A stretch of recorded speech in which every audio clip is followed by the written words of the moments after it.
நிறைவாழ்வு AG சபை வழங்கும் morning மன்னாவிற்கு உங்களை அன்போடு வரவேற்கிறோம். ஆண்டவருடைய பரிசுத்த நாமம் மகிமைப்படுவதாக. இந்த நாளிலே உங்களை சந்திப்பதிலே மிகுந்த சந்தோஷம். எனக்கு அன்பான தேவ பிள்ளைகளே, இன்றைக்கும் கர்த்தர் நம்மோடு கூட பேசுகிற வார்த்தை ஏசாயா தீர்க்கதரிசன புஸ்தகம் 43ஆம் அதிகாரம் 21வது வார்த்தை. இன்றைக்கு ஞாயிற்றுக்கிழமை என்னன்னா நமக்கு ரொம்ப பரபரப்பு. எதுல தெரியுமா?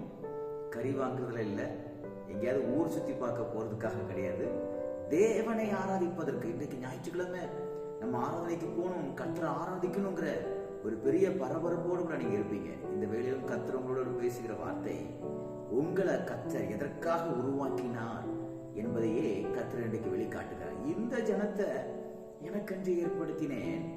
இவர்கள் எதை சொல்லி வருவார்களாம்? அவருடைய துதியை சொல்லி வருவார்களாம். எனக்கு அன்பான தேவ பிள்ளைகளே, ஆலயத்துக்கு போகிறீங்களா? சும்மா எல்லாரும் போல உட்கார்ந்துட்டு ஒரு ட்ரெடிஷ்னலா பெஞ்சில் உட்கார்ந்துட்டு, சேர்ல உட்கார்ந்துட்டு, பாயில உட்கார்ந்துட்டு வந்துடாதீங்க. கர்த்தர் உங்களை பர்டிகுலரா எதற்காக தேர்ந்தெடுத்தார் என்பதை மிகவும் அழகாக ஆண்டவர் சொல்லியிருக்கிறார். என்ன வார்த்தை? இவங்களை நான் என்னுடைய துதியை சொல்றதுக்காகவே நான் அழைத்திருக்கிறேன். அழைத்ததுக்கு மாத்திரமல்ல, உங்களை உருவாக்கி இருக்கிறதுக்கே. அதுதான் நிறைய பேர் வருவாங்க சபைக்கு, வந்து கர்த்தரை கையை தூக்கி ஆராதிக்க மாட்டாங்க, அப்படியே கம்முன்னு இருப்பாங்க, கையை தட்டி ஆராதிக்க மாட்டாங்க, பாட்டு பாட மாட்டாங்க, அப்படியே வந்து கையை கட்டிட்டு உட்காருவாங்க, அப்படியே பின்னாடி உட்காருவாங்க, ஆஃபரிங் போடுவாங்க, அப்படியே போவாங்க. தயவு செய்து இன்றைக்கு உங்க மனநிலையை மாற்றிக்கொள்ளுங்க. பாருங்க, ஆண்டவர் சொல்றாரு, நான் உன்னை எதுக்காக இந்த உலகத்துல படைச்சேன், எதுக்காக நான் உன்னை தெரிஞ்சு கொண்டேன். உங்க வீட்டுல எத்தனையோ பேர் இருக்கிறாங்க, உங்க தெருவுல எத்தனையோ பேர் இருக்கிறாங்க, உங்க ஆபீஸ்ல எத்தனையோ பேர் இருக்கிறாங்க, உங்க கூட பிறந்தவங்க எத்தனையோ பேர் இருக்காங்க.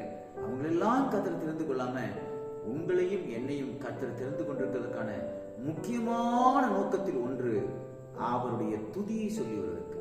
நல்லா சந்தோஷமா சபைக்கு போங்க, கர்த்தரை நல்லா துதிங்க.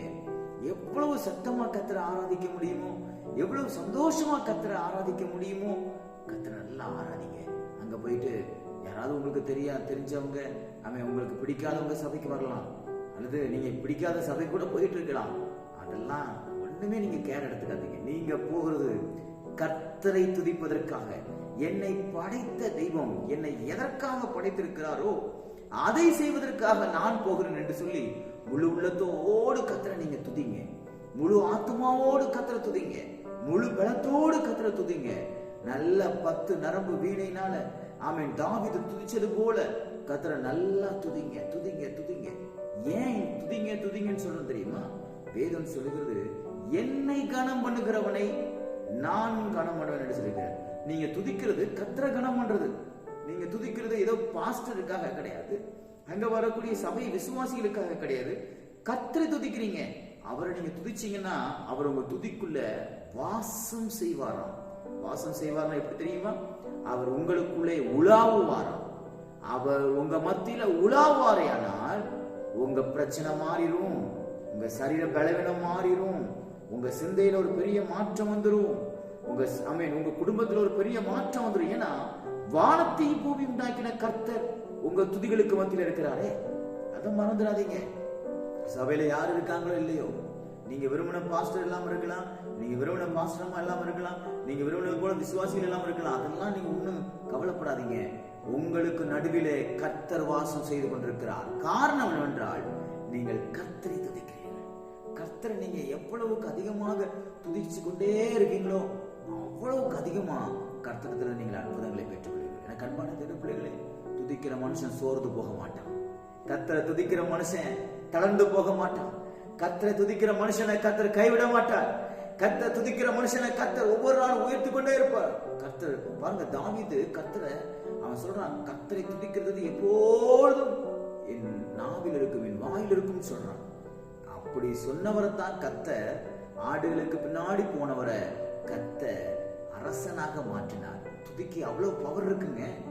கர்த்தரை நீங்க துதிக்க மறக்காதீங்க. கர்த்தரை துதிக்கிறத விட்டுட்டு கல்யாண வீட்டுக்கு போறது, கர்த்தரை துதிக்கிறத விட்டுட்டு வீடு குடித்தனம் போறாங்க, வீடு பால் கைப்புக்கு போறது, கர்த்தரை துதிக்கிறத விட்டுட்டு கறி வாங்க போறது, கர்த்தரை துதிக்கிறத விட்டுட்டு அவன் பர்ச்சேஸ் பண்ண போறது, கர்த்தரை துதிக்கிறத விட்டுட்டு சண்டே மார்க்கெட் போறது, கர்த்தரை துதிக்கிறத முதல் காரியமா விட்டுட்டு அப்புறமா 2வது சர்வீஸ் போய்க்கலாம், சாயங்கால சர்வீஸ் போயிடலாம்னு சொல்லி அதை நெக்லெக்ட் பண்றது, அதை மாத்தி போடுறது, தயவு செய்து அதை நிறுத்திக் கொள்ளுங்க. கர்த்தரை நீங்க எவ்வளவுக்கு அதிகமா நீங்க துதிக்கிறீங்களோ அவ்வளவுக்கு அதிகமா உங்க பிள்ளைங்க ஆசீர்வதிக்கப்படுவாங்க, உங்க குடும்பம் ஆசீர்வதிக்கப்படும், எல்லா விதமான நன்மைகளும் உங்களை தேடி வரும். விசுவாசிக்கிறீங்களா? இந்த ஜனத்தை எனக்கென்று ஏற்படுத்தினேன், இவர்கள் என் துதியை சொல்லி வருவார். கர்த்தரை நல்லா துதிங்க, ஆராதனைக்கு போங்க, சந்தோஷமா கர்த்தரை மகிமைப்படுத்துங்க, சந்தோஷமா காணிக்கைகளை போடுங்க, சந்தோஷமா ஊழியம் செய்யுங்க. நிச்சயமாக சொல்றேன், இன்னைக்கு ஒரு நாள் நீங்க செய்கிற ஒவ்வொரு பிரயாசத்திற்கும் ஏற்ற பலனை கர்த்தர் உங்க குடும்பத்திலும், உங்க எதிர்காலத்திலும், உங்க வேலைகளையும் கர்த்தர், உங்க படிப்பிலையும் கர்த்தர் செய்வார்.